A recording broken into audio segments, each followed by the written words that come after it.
Hey everybody out there, Chris and Mike here, and got water. I have to apologize in advance. My voice, sore throat, long story, don't ask, but I have water like I said, so bear with me this week, and hopefully next week will be better. But anyway, we are officially, let's get this out of the way first, 11 episodes away from 200. Yep. Next week we hit 10, and the week after we go right into the single digits. And a lot of you are probably wondering, why the number 50 to 11 on here with a star? This is the end of the line for the dry erase board, or at least this dry erase board. Because last week, apparently, our erasable marker didn't work. So we needed a marker. So, knowing that it would possibly ruin this board, we decided to use a regular marker, hoping that maybe we'd be able to clean it off after the show. Big mistake. Oh yeah, very big. Because by the time we got the marker off, we ruined the entire top layer, and now we are not able to write on this board except with unerasable marker, which is why I have it marked, because we are not going to scrub this board for the next 11 weeks. This is the end. However, though, from 10 to 1, I will print out some... Mike's going to be doing some wacky pictures from 10 to 1. Like we did last time when we went from 90 to 95. Yeah. So, this is the end of the line for the dry erase board. The reason we actually wrote on it with permanent marker, signatures and everything is because this is how it's going to stay for all eternity. We're probably going to save it. It has a spot in the Hall of Fame, so to speak, for Dark Avenger history, for all of Dark Avenger history, which is why I said 50 to 11. I really should have put 150 to 200, which I probably will put on this dry erase board after the show is over, representing that this was around for the 150th comic review to the 189th that we are on now. Yeah. Next week is 190. And that's going to be big. Now, the books we are talking about this week were released on June 12, 2013. Before we get into the books, Man of Steel came out this past week. I voiced my opinion on Comics Point 3. I voiced my opinion on Comic Book Haul Friday. I'm not going to be talking about any spoilers until next week's Comics Point 3. However, I understand a lot of you guys liked Man of Steel. Everybody's entitled to their own opinion, and I'm glad a lot of you guys liked it. It definitely makes Superman, builds Superman's popularity up after that huge hit that I'm sure everybody can agree with when Superman Returns came out and bombed. But at the same time, when it comes to my how I feel about the movie, I did not like it. I'm not a fan of this. This is not my Superman. This is not the Superman I grew up with. I feel like this is a Batman-sized Superman. Yeah, more or less. In a way, it's like Christopher Nolan went in and Batmanified Superman in a way. Right. For better or for worse, depends on who's watching it. Either you liked it or you hated it. There's really very few people in between that saw that little silver lining. I, for sure, am one of those people that fails to see a silver lining in this. Basically, it's not the Superman I grew up with. It's not the Superman. It's not my Superman. So I'm glad people liked it. I'm glad there's a sequel. Will I watch the sequel? Most likely, no, because I did not. There's definitely a few scenes in this movie that were just okay. But anyway, Mike does not have a book this week. However, Mike did read this book, so I'm going to give Mike this book, and Mike also read another book at the end of the review, which we'll both be talking about. So Mike will be discussing this book instead of me this week. Go, yes. Mike. I'm going to take it. Okay. From Archie Comics, Mega Man issue number 26, The Worlds Collide of the Sonic and Mega Man crossover. There was a dual review that was done by me and Kevin on Dark Avenger Inc., which all of you should please check it out. So Sonic and our heroes, Tails, Rush, and Mega Man, are going up against the two robots, which both are named Shadow Man. You know, because the robot, and I didn't know that. Take your Shadow Man. Take the other Shadow Man. He's like, I did take the other one. Which Shadow is it? You know, and I thought that was pretty funny. Artwork's great. And so it's Mega Man Sonic versus Shadow, which he came back to normal. And Shadow, how he ended Shadow Man, let's just say it didn't end out too well in bits and pieces. That's all I'm gonna say. Vengeance. Or vengeance, from what Shadow said. So meanwhile, Dr. Eggman and Dr. Wily have Dr. Light captive from last issue. And there's a whole thing. Rouge the Bat makes an appearance and does the talk scene. And meanwhile, Blaze and Silver come in and they go back to normal, to their regular selves. And lots of talking. And now they go up against two new enemies, which are Knuckles and Amy. And after as the next, robots. And after the next part, which comes out next week, we are done with Act 2 and we go into Act 3, the final act in the Worlds Collide story arc. I liked it. Yeah. I hope that they do this again in another year or so after the Worlds Collide ends and they move forward in with a couple of stories. But guys, this is an excellent book to pick up. I mean, part 7 of 12, there's a couple more issues left until we reach the final conclusion. And if you can't get it at your local comic shop, if you can't get it online, ArchieComics.com, you could order your copy there. Yeah, but definitely recommended for that. Okay, a lot of people are going to be like, Chris, Vertigo is DC. I know that, but it's still considered an indie comic company that's run by DC, so I'm doing Vertigo with my indie books. The Wait, written by Scott Snyder and art by Sean Murphy. Holy crap, I am so glad I decided to pick this up, and you're going to notice there's signatures on it. This is a signed copy. After this review, I'm going to be permanently sealing this book and putting it on the wall of signed comics. And let me tell you guys something, as I gently pull the book out to show you guys some artwork. This book, this story, really interesting. It's about it's like, it gives you that feeling of it sort of, but it's not. Cover basically says it all.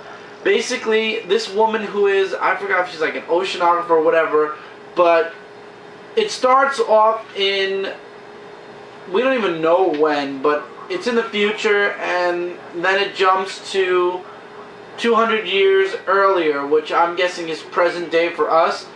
And artwork is spectacular. Sean Murphy definitely draws an awesome.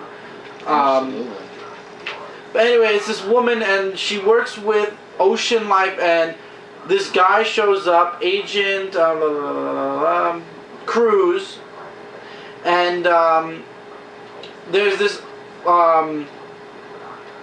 sound, this song that's heard, but it's not like a whale song, and he wants to bring on Dr. Archer on to figure out what this is, and after a little bit of persuading, I don't want to give too many spoilers away, she agrees, and it's broken down into acts, and she gets to meet up with people. It turns out they're in a submarine, and the base that they're going to is actually underwater, which is awesome, because underwater is always fun.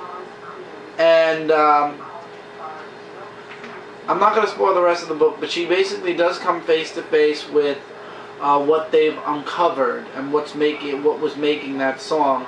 And then it jumps to 100,000 years in the past with this guy, this caveman, who finds this alien technology, and let's just say he's not going to be seeing eye to eye with anybody anymore for a while. So, really good book. Highly recommend you guys check it out. Definitely high on the horror side. It is a 10-issue mini-series. I'll call it a maxi series because it's close to 12 issues, so definitely something to check out. I'm glad I was recommended this by several people, and I'm really glad I decided to pick it up. We're now in Marvel, and we're going to start Marvel off with the two Wolverine books because they both came out this week. Wolverine issue number 4, the conclusion to hunting season. Wolverine and Nick Fury are still chasing after the container, which now... Nick Fury, I'm sorry, Nick Fury, not Nick Fury Jr., right? It's Nick Fury Jr. Oh, it is Nick Fury Jr.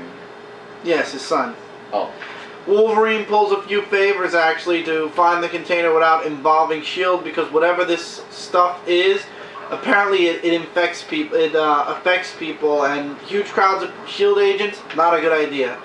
So, instead, Wolverine finds the container, finds out what it's going to do, and where it's headed. And it's headed straight for Yankee Stadium. I love how they have like Yankee the Yankee Stadium. Yeah. So Wolverine has to take the plane that's carrying the container out of the sky, and he does.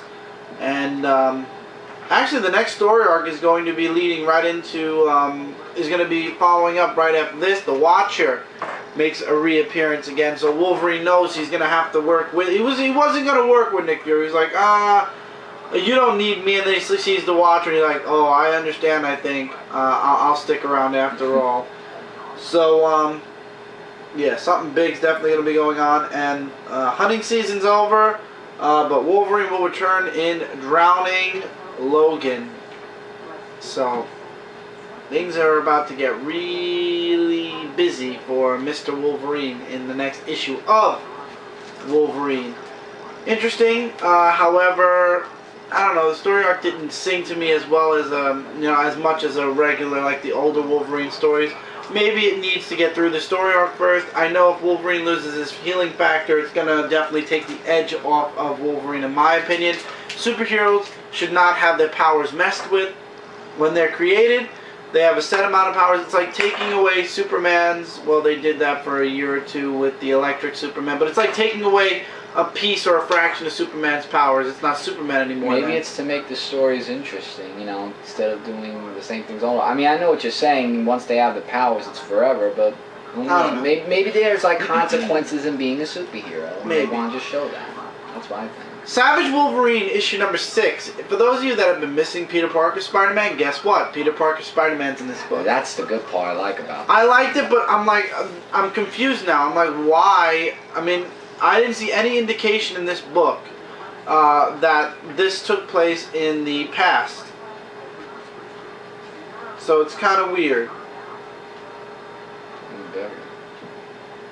So, anyway, because it says Hell's Kitchen, New York City, and it's Kingpin, and basically the one of the heads of the Hand says that they've invoked a ritual, an ancient ritual of arbitration. So basically, his ninjas say they're not satisfied with Kingpin, so now they want to overthrow him. And anyway, there's a scene with Wolverine not having an agreeing moment with Captain America. The artwork's really good. I was worried because of the cover art, but I'll be honest with you guys, the artwork, I really liked it in this, except for this scene right here where Wolverine looks like a hunchback. I really did enjoy the what's that thing he has on his face? His mask. Oh. So there's a scene with Peter Parker Spider-Man where he's trying to console and talk with Wolverine about what's going on, and then enters Elektra, and there's a hilarious scene with Peter Parker Spider-Man and Elektra, and yeah. So anyway, Elektra's there because she needs Wolverine's help. Wolverine and Elektra go off, and it turns out, actually, first of all, just to make mention, Wolverine is in his brown and gold costume, I believe, not his classic costume. Not his regular costume, it's more of his, no, it is his classic costume mostly. So, it is nice to see the classic Wolverine costume back for this story arc. Turns out in the end that Kingpin's looking for Bullseye, and for those of you that have been reading Daredevil, we all know where Bullseye is. So basically, Kingpin says, basically Elektra's working for Kingpin, and Kingpin's like, oh, she didn't tell you? Until Bullseye's body is destroyed, you both work for me. Wow. And then the ending page is the page that kind of lost me. I'm not going to show it, but you get a first glance at the antagonist in this series, and it's going to be the Arbiters. And not really that interesting. That's gonna downward the story? I don't know, but all I do know is that Bullseye's alive, so it's gonna be very interesting to see where this goes. But that's Savage Wolverine. I enjoyed it, liked the artwork, can't wait to see where the series is going. Not looking forward to the Arbiters too much. I don't really... they're basically working with the Hand, and they're the ones that are going against the Kingpin, so maybe after Wolverine does a favor for Kingpin, they'll go. Anyway, Hellfire Saga Part 1 of 5, Wolverine and the X-Men, issue 31, a day in the life of a student at the Hellfire Club. You get to meet tons of well, not tons, a couple of new characters. It turns out there's this boy called Snob who tries to befriend Quentin Quire. Yeah. That doesn't go so well. And Quentin actually goes straight to ID and says, you know, I'm here because I know you're here to find out who killed Brew. And, I like how they do not who killed Brew, who shot Brew in the head, what? I like how they do, like, a period 1 was this, then period 2 is that, because they're in the school of the group. And here's scene with Mystique. So anyway, all this time, basically, Quentin Quire and ID are working on, and you get in 5th period, 6th period, 3rd period, you're seeing all of these classes going on. One that's led by Dr. Axanto, then PE with Dog Logan, and it turns out that Husk is not only the lunch lady, but she's also the librarian, and she is a real bitch in this series. And then you have Toby who's like, hey, you know, I'm here, and what class do you want me to teach? And she's like, oh, Mortimer, don't be ridiculous. Just stick with what you know. Yeah, and that basically was he really becomes a janitor. I was like, wow, really? And in the end, though, it turns out that Quentin finds out, you know, he's so happy. He's making all these plans in his head, trying to use his telekinetic powers. He's like, there's no telekinetic people here.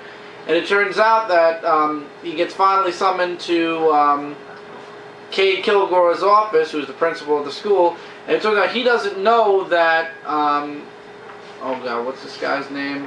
I'm glad they had it here. The Philistine has the, what do you call it, the Siege, which basically sees also, it sees right through his telepathic powers and everything, and Cade Kilgore knows exactly what's going on and what he's planning. And there's something called the Siege Perilous, which they're about to throw Quentin Quire directly into. And I like how you also get, like with the Wolverine and the X-Men's first issue, you get the staff, you get your welcome letter, or your class listings and your special events and whatnot. So basically, you get that. And also, there are a few pages with Wolverine, and he's searching for the kids that have gone missing. And actually, he said he's done. Once we find the kids and we save them, the Jean Grey School is done. I'm done. We shouldn't be teachers. This is not working out. The end. Yeah, I didn't believe that when I read that. I was kind of shocked also, but you know it's not going to end. Well, no, because Wolverine, he's so caring about these... yeah, it's not going to end, but it's going to be interesting to see how Wolverine changes his mind as time moves forward. But this was first part. Interesting. I can't wait to see Wolverine tear a hole into Cade Kilgore's hide. And Quentin Quire, I tell you, like, I read about him more and more, and he's a little mischievous boy right there. Thor, God of Thunder, issue number 9. This book isn't going to double up until God Bomb is over, and that's kind of annoying because, you know, I want to get through this series already. Thor's past, present, future, attack, gore. And that's basically what most of this book is. The 3 Thors going up against gore and lots of dialogue. As always, this book has tons and tons of dialogue, and things don't look good for our good Thors by the end of this book. But the artwork is definitely awesome. It's still fun watching some of the facial expressions go on in this book, but it's still a fun read nonetheless. There's some artwork. I just can't wait for this series, this story arc to be over. I feel like it's pushing and pushing further. I love how the next issue it says "Hail to the King, baby." Wow, really? Oh wow, Bruce Campbell on it. So I'm looking forward to how the story arc ends. However, the next issue is the Pendulum issue to Thor: God of Thunder. So it's going to be interesting to see where this series goes, and I'm interested to see what happens next after the whole God Bomb situation. However, I'm really enjoying this. The artwork's really fun. Just be prepared for a ton of dialogue. It's almost sinful how much dialogue is put into that book. It's almost skipful also. Anyway, Venom issue 36. This issue was really good. It's basically a week in the life of Venom, and the first couple of pages is just Flash Thompson. Like, this is a perfect jumping on point, by the way. Talking about being Venom, you know, he's like, I'm Flash Thompson, and I'm Venom. and that's when it actually goes, otherwise known as Venom. And this is where you see Venom, he's basically fighting the crime in Philadelphia, and he breaks into this Coke, I believe it is. He's stopping these kids who are, or these this gang who's making up a crank, who have a crank, a cookery, baker, I don't even know. I'm sorry, I don't do drugs. I don't give a crap about that. And he figures out that he's like, if you guys are going to shoot these combustible things, you must not know about it. So there has to be somebody higher up, and you're going to tell me who that is. And then it skips to PE, where Flash Thompson gets a glimpse of what he used to be in the past. And he sees this kid who's bullying one of the nerdy kids.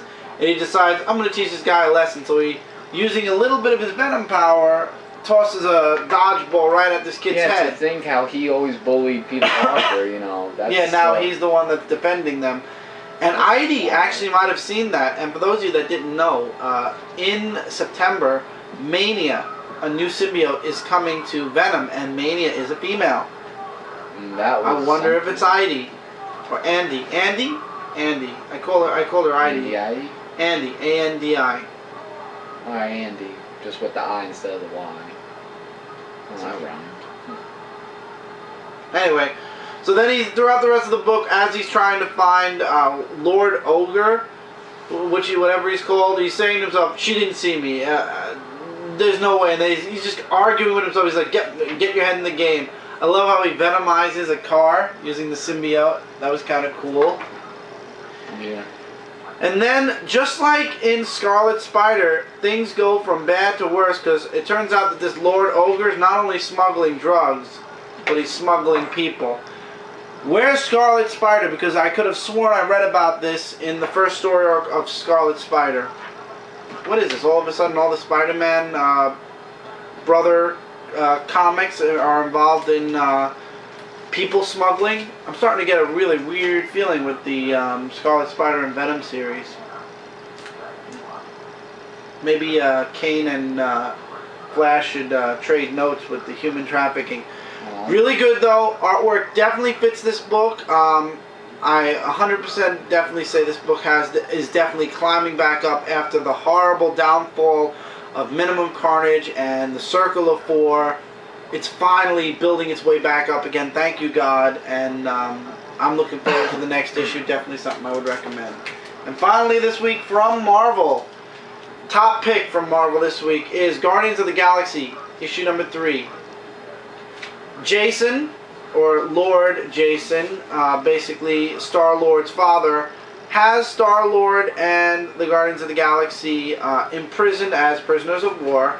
And they're raiding their ship, getting all their weapons and whatnot. And it turns out that the Galaxy I forget what they're called, I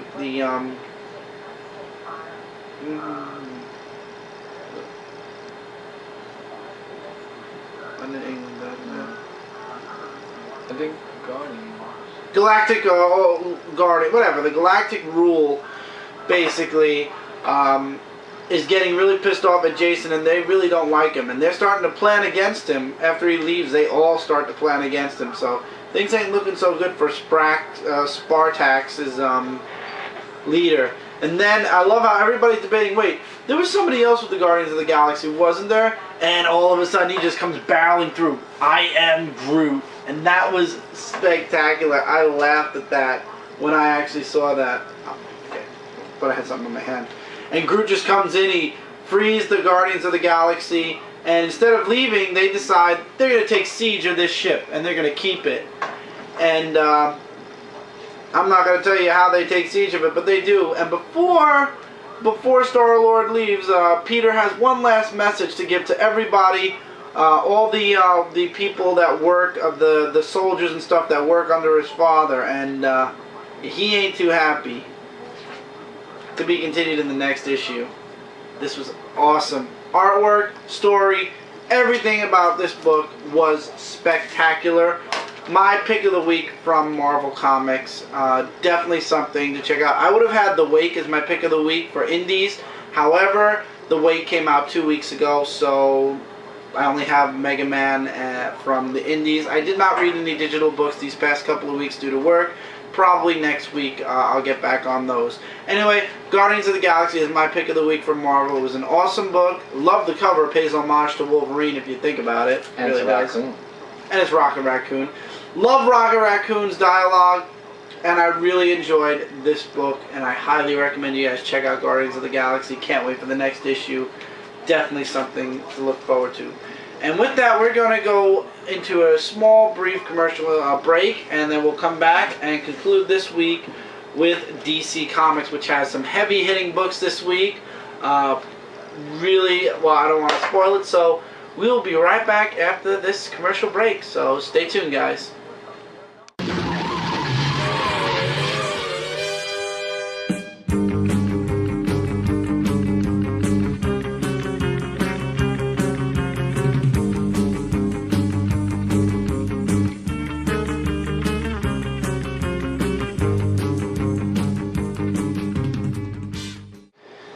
Welcome back, everybody, to this week's Dark Avenger Comic Book Review. We went through the indies, which there was only 2. We've gone through Marvel.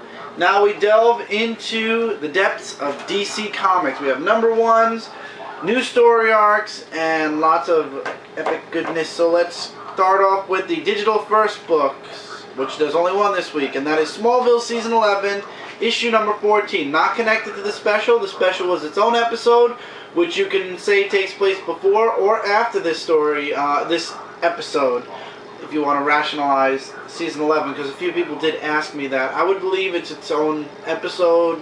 You can place it wherever you want in the season. Still has no involvement of Superman, so it doesn't matter, as long as it's not the season finale or the season premiere. Anyway, Smallville Season 14. Superman saved Kara, but Kara was not a prisoner. As a matter of fact, she was a spy for Argo. I was about to say Ergo. And you get a whole origin of how the war between Earth and the Kryptonians and Argo started. And I love how the Science, or the Eradicators, look a lot like the John Byrne's Superman Kryptonians. Oh, yeah. Artwork in this story was really good. Booster Gold gets a little bit of a reality check from Brainiac 5. Superman is considered the savior of Krypton. He finds something out about Thor, which they made. There's tons of Smallville references. Every issue so far, from issue 1 to 14, has had a reference to previous episodes or moments in Smallville, all the way up to even the season finale. You can't miss out on your Smallville season references. And, yeah, so EarthGov and Krypton both want Thor. For what? Well, I don't want to say for what. You have to read the issue. But I will say one thing, and I will show the ending. Earthman is ready for Superman. And how is he ready? Well, does this costume ring a bell to anybody? How is that Doomsday in the future? How is it even possible that he's, not even been used yet? Read the issue to find out. But wasn't Doomsday destroyed in Smallville? Yes, and they do make mention of that here. Oh, so how do you, like... you have to read the issue to find out. I see, okay. I see what you did there. Really good. I like it. Love the Supergirl outfit, too, by the way. But you'll find out in the next issue. This book is Green Lantern Corps, issue number 21. This book feels like it took place right next to Green Lantern 21, which it really did. Moments that happened in Green Lantern 21 were kind of mirrored in Green Lantern Corps. In this book is where Slack actually resigned from not only being a, what was it called? Well, he resigned from being a Green Lantern first. The Guardians said that that would be ridiculous. Why do that? And they said, fine, but I'm still resigning as a protocol officer. And they're like, well, do you have a replacement in mind? And he's like, yeah, I recommend Kilowog, assuming you can convince him to do it. And then you get a glimpse of 4 people. These 2 people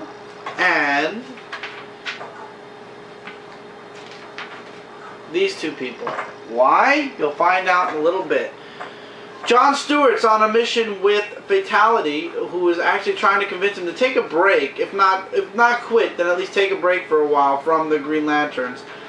Selak is getting his bumps, so to speak, from other fellow Green Lanterns who are saying that basically he was the mouthpiece of the Guardians, and he basically should have been killed along with them. It wasn't his fault though, but of course nobody's going to see it except Sakura, if I said her name right. And then here goes the cross references. First one is the rings leaving Oa, which if you read Green Lantern 21, you saw how that happened. And then Larfleeze attacking Oa, which happens not 2 pages later. And then you see those 4 people that I just mentioned becoming new recruits, which will probably end up, they'll probably end up being characters in Green Lantern. Of course they are. In Green Lantern Corps, John Stewart decides to go to Oa because Larfleeze is attacking, and him and Fatality go their separate ways for now, and we get the next threat for the Green Lantern Corps book, and that is the Durlands. Really interesting. They did make mention in here that the Guardians did miss out or did look over a lot of the stuff that was going on in the shadows, and it turns out the Durlands, just like Larfleeze, wants to attack the Green Lanterns now at their weakest. They have no Guardians, and their numbers are severely cut, and they're gonna have there are a lot more recruits than there are Green Lanterns right now. Definitely a good follow-up or mirror to what was going on in Green Lantern 21. However, I hope in the next issue it goes off on its own again. We've had the Green Lantern books as well as the Red Lantern book, and soon Larfleeze will be starting his own series. But we've had the Green Lantern and the Red Lantern books connected for a very long time. I'd like to see them all branch off now into their own entities. However, there is one more book, Green Lantern New Guardians, comes out next week. That will probably also be connected to events and things that have happened in Green Lantern 21.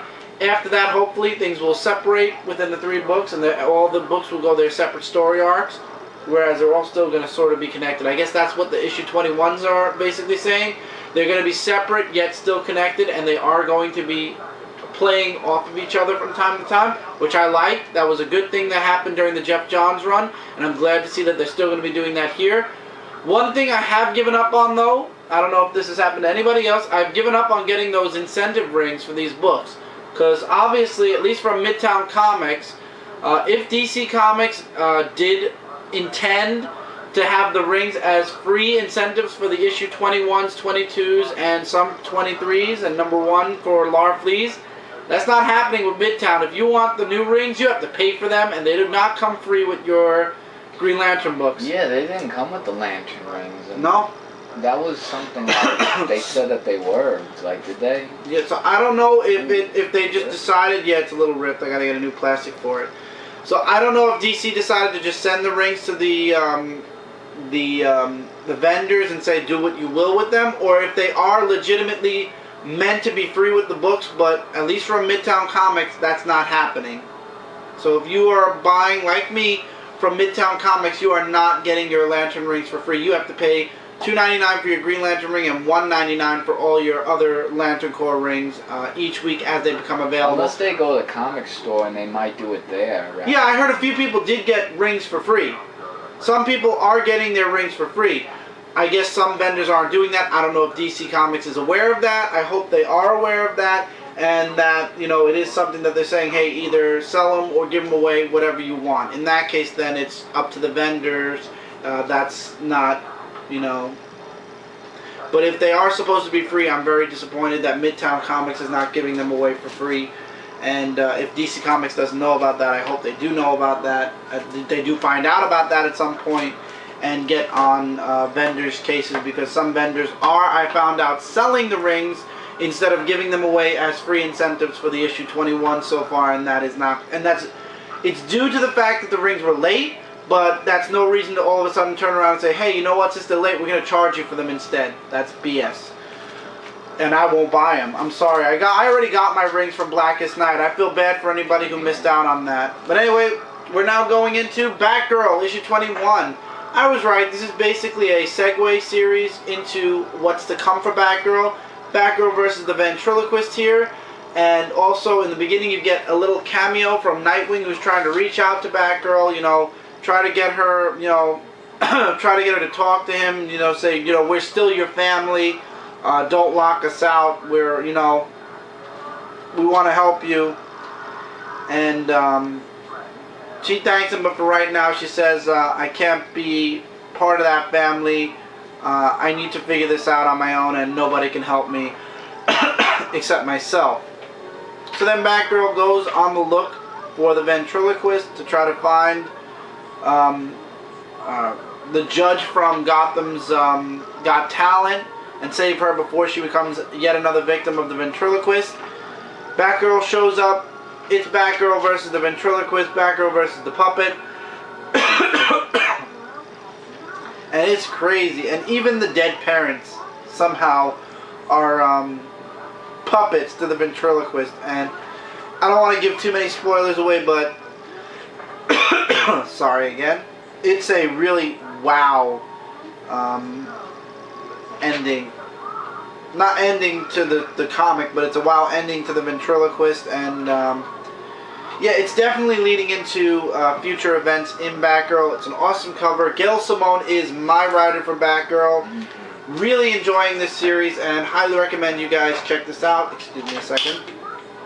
Capital, very nice. I did that on purpose. Definitely recommend you check it out. Next issue, I believe, is leading into the next story arc. Next, in Chicago, Nightwing issue 21. Nightwing versus the Prankster. And Nightwing one-ups the Prankster, actually, for the first, at least, time.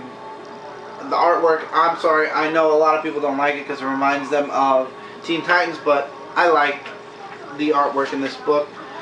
And I like how Nightwing kind of tricks the Prankster into helping him find out more about Tony Zuko. And then basically says, yeah, I won't hunt you anymore, it's fine. But he never promises the Prankster that he won't leave him for the police to get. And then we find out that, you know, the more you read this series, the more you kind of feel like Tony Zuko is, you know, when we first got introduced to him, way back when they said Tony Zuko is alive, you're like, oh my god, that dirtbag's still alive. Nightwing has to stop him, Nightwing has to get him and put him down. And then you find out that he started this new life, you know, he's married, he has a kid, and, unless it's his adoptive kid, and, you know, he's trying to live a regular, you know, good life, finally. And, Nightwing's kind of starting to question, is this the right thing to do? Does the end justify the means? And he has no clue. And it turns out the Prankster gets away from the police. So he's free. So Prankster's going out for Nightwing now. And it says next issue, The Perfect Prank. Now that's something else. So that's something to look forward to. And also, Dick's roommate gets a hold of the Prankster's phone with all the pictures on it. Ooh. That's another thing that's going to be leading into future story arcs. I like this issue. Definitely would recommend you guys check it out. I don't know why, but my throat is completely dry now all of a sudden.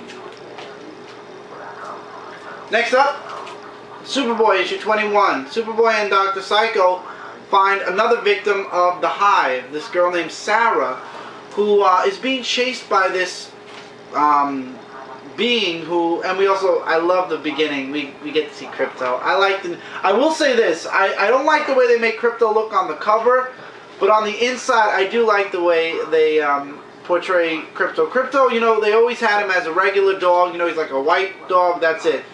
In the New 52, he's like this huge white dog, like almost a mix between a gigantic wolf and a polar bear, so to speak. He's huge. And they try to save Sarah, him and Dr. Psycho and Crypto, but it turns out that the being that's hunting her is being manifested by her, and it's all because of the Hive. So they have to basically, I won't say the method they use, but to keep the beast away, they have to keep her calm. And what they do, you'll have to read the issue to find out, However, I am liking the way they're building forward on Superboy and how Superboy's looking for answers to his memories that have been concealed, and how Dr. Psycho says, you help me, I'll find a way to help open up your memories.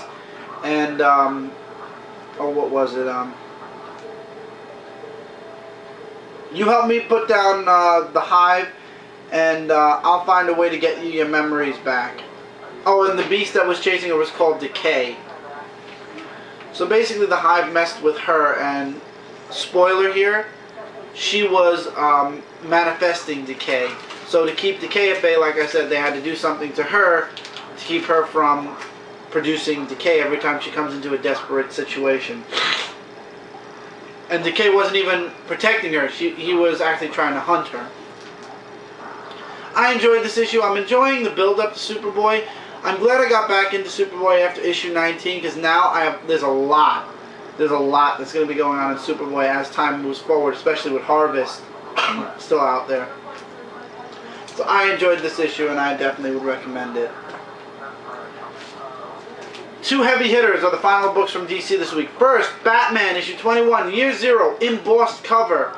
We are now, how many years in the past? I believe it says it in the beginning of the book. We are... Oh, 5. No, that's 5 months earlier. 6 years ago. Oh. 5.5 years ago. Really. We go 6 years ago, which Gotham is in ruins.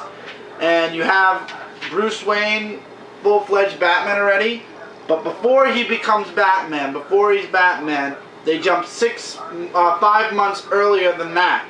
And this is before Bruce Wayne becomes Batman, and he's fighting against...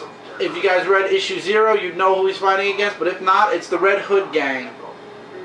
Or the Red Hood gang. And basically the Red Hood is the gang, is not just these lowly criminals, it's these high class, middle class people that are kind of what? Well, to be honest, it looks like they're just people wearing like police siren things.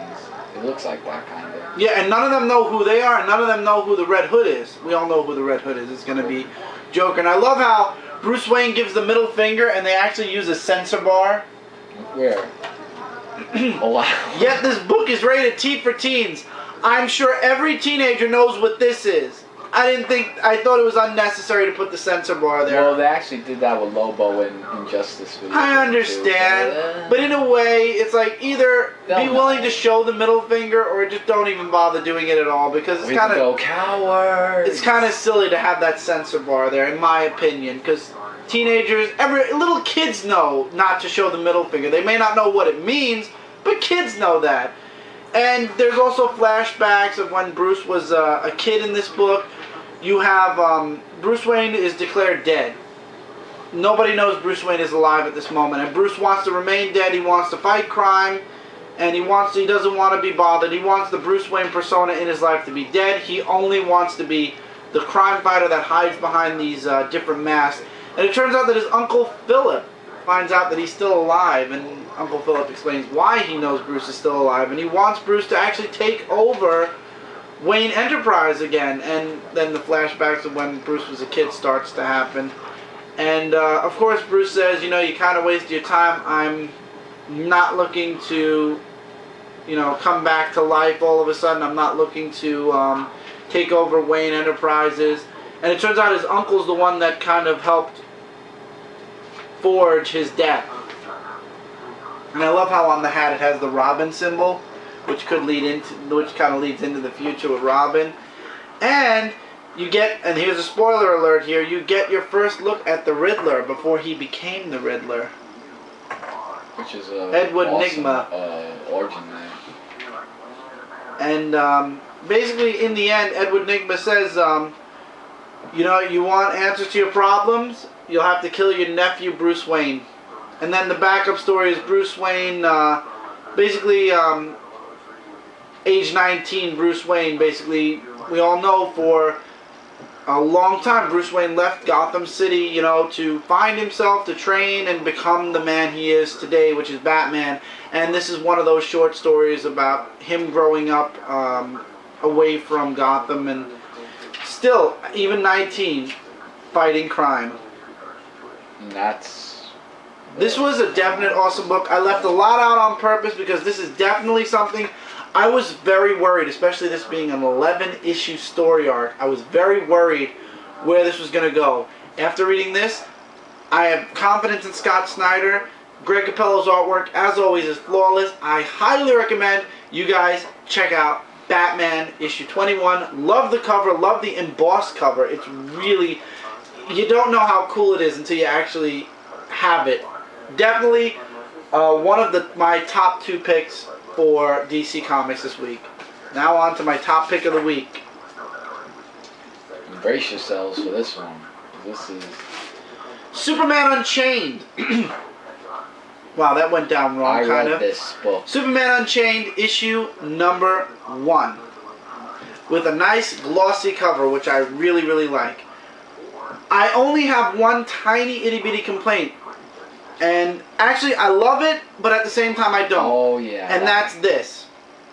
You go through the book, and the very first page, Clark is talking about... the very first couple of pages basically introduces a new character, or a character, a superhero that is used as a bomb instead of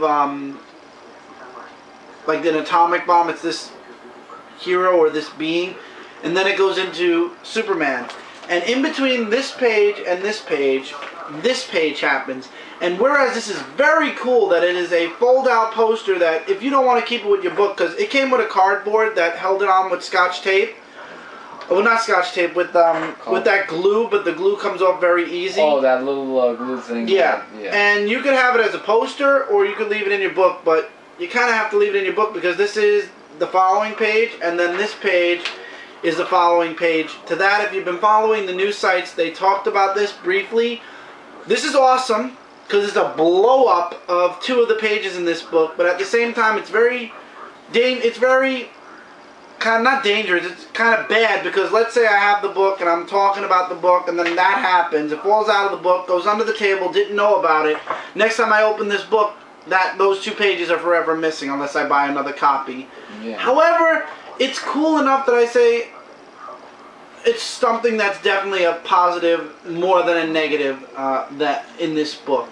And it turns out these satellites are coming down from the sky, you know, and it's up to Superman to save the day. I don't like the way they made him in this. Like, when I was reading it, Clark? I thought they actually, for the first time in a while, they humanized him a little bit more. Well, with the astronauts, I meant, you know, like, he was kind of... No, he knew what he was doing. He was saving them. Well, yeah, but there was... At first, it looked like, you know, he was... I don't know. I mean, that's what I thought. And then when I read that, I'm like, oh, I see what he did, you know. It's like in a way of seeing what he did. But, yeah. And, of course, the #1 suspect, and I love the shadowed Superman here, is Lex Luthor. And he's like, why are you blaming me? There's another terrorist group out there known as the, I think it was the next page. No, it's here. Yeah, the Ascension. The computer terrorist group Ascension. And Superman's like, no, I think you want to do it. And he's like, no, I'm looking for ways to help Metropolis and save it, not ruin it more. And Superman's just not buying it. Then it jumps to Clark in his new day job, working working in his apartment on that app, I'm guessing, that him and Kat are working on. And of course, Lois Lane calls him and talks to him about how he's losing it. He's like, what do you mean I'm losing it? I'm right. What? Because I downplayed Superman? She's like, no. You said he saved 7 of the 8 stations. He saved all 8. Yeah, and then he was like... And he's like, what? I gotta run. And then he runs back, and I love the artwork. He actually goes and in search of how that other station was pushed into the ocean instead of crashing in that deserted base. And it turns out that the Army, the U.S. Army, attacks him without knowing it's Superman. And it turns out Sam Lane is somewhere in Southwest America. He has a secret base with a secret, with secret weapons. And one secret weapon. Superman finds them. And he doubts that Superman will find them. But it turns out we have the real Superman, Sam Lane says. And he's been working for the United States for nearly 75 years. as old as Superman is. You get where that reference is? Yeah, because 75. I like that. And I spoiled that because of that. I like that. So apparently this Superman, has been around for 75 years, and they're claiming this is the real Superman, not this one. That got me going, whoa, I can't wait to read more on this series. They hooked me before seeing the poster, before the artwork, and the artwork and the storytelling of the first couple of pages had me hooked, and it felt like I was reading a classic Superman comic for the first time in a long time, and I enjoyed it. And I love how Clark he even says here, I don't hate the Daily Planet. I love the planet and what it stands for at its heart. He just can't stand Morgan Edge, and I don't blame him. I can't stand Morgan Edge either. And hopefully one day Perry White will buy the planet, kick Morgan Edge out, and Clark will go back to the planet and everything will go back to status quo. This was worth the $4.99 in my humbled opinion. I wish I could have gotten the Dan Jurgens cover though. Unfortunately, I could not afford the $17 for one book with all these other books that I got this week. There was also another story that they were talking about. There was a secondary story. Do you want to talk about it? I have to look at it because I can't. It was Jimmy Olsen. Yeah, it was Jimmy Olsen. Like he was talking about, like this was the, I think, epilogue, was it? Or I think it was the. No, it was the prologue, I believe. Yeah, about the. No, you were right. It's the epilogue. Yeah, the epilogue, and he's talking about the whole thing about, you know, like about. How can I put this? It had to do something with, I believe, with what's going on. The Superman? Yeah. That the government has? Yeah, like they said here, like there was like a shape of that. Yeah, there was a guy that was asking for Lois Lane at the end. Yeah, and that was like something else. Like I was like okay with that, but I have a feeling that's gonna follow up with all the other stories after I read that of Superman Unchained. I mean, that's what I thought. I mean, this was something new to me, and this was like my first time reading it, so not familiar with that term, but I love this issue. I came in this and I was nervous after reading it. Highly book of the week in general from all of these comics this week. This was my book of the week, fully. Like out of every single book I read, I would highly recommend you guys check out Superman Unchained. It was an awesome book. And with that, we are done with this week's Dark Avenger Comic Book Review. I see we have a minute, so we're probably going to hit the button and then unhit it really quickly. But I would definitely highly recommend you guys check out Superman Unchained. And we're going to push the button and be back in 2 seconds, so go ahead. And we're back. Book of the week, highly recommend it. And now let's go through the rundown of all the books and then close out this week.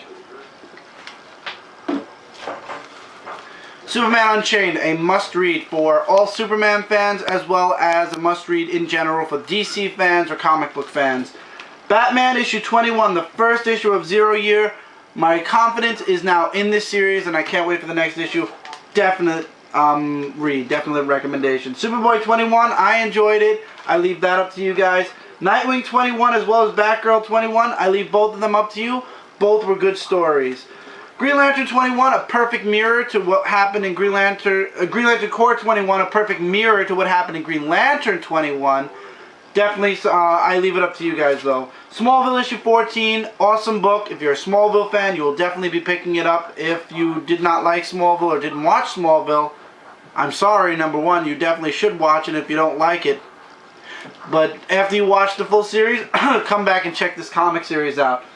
Guardians of the Galaxy issue 3, an enjoyment, awesome, my book of the week from Marvel. Venom 36, awesome read also. Highly recommend you guys check that out with Guardians of the Galaxy. Thor, God of Thunder, issue 9. Can't wait for God Bomb to be over, but still a fun read, great artwork. Wolverine and the X-Men, issue 31. Interesting, good first part. Can't wait to see the Hellfire Club and Kate Kilgore killed by Wolverine once and for all. Savage Wolverine, number 6. Awesome artwork, interesting story. Can't wait to interested to see what happens next. And Peter Parker was in it. And Peter Parker, Spider-Man was in it. So for those of you that miss him, definitely a plus. Wolverine issue number 4. Didn't like it as much as Savage Wolverine. I leave it up to you guys. The Wake number 1, definite recommendation. It's from DC Vertigo or Vertigo Comics. Definitely check that out. And finally, Mega Man issue number 26. Enjoyed it. Excellent issue. Definitely recommend it. Especially if you're a Mega Man and or Sonic fan. And that's it for this week, guys. If you notice, first of all, Mike got a new Punisher book, Circle of Blood. It's the first story arc, I believe, that I was told. Yes. And that's thanks to Lewis, Spider-Man 1991, for saying to me, thank you very much for sending me this book. It was a graduation gift. Yes, and I'm going to enjoy reading it, as well as reviewing it in the future videos, hopefully. And also don't forget to check out comicrelated.com for all your comic-related news, reviews, and a whole bunch more, as well as don't forget to check out darkavengerinc.com. That is our group.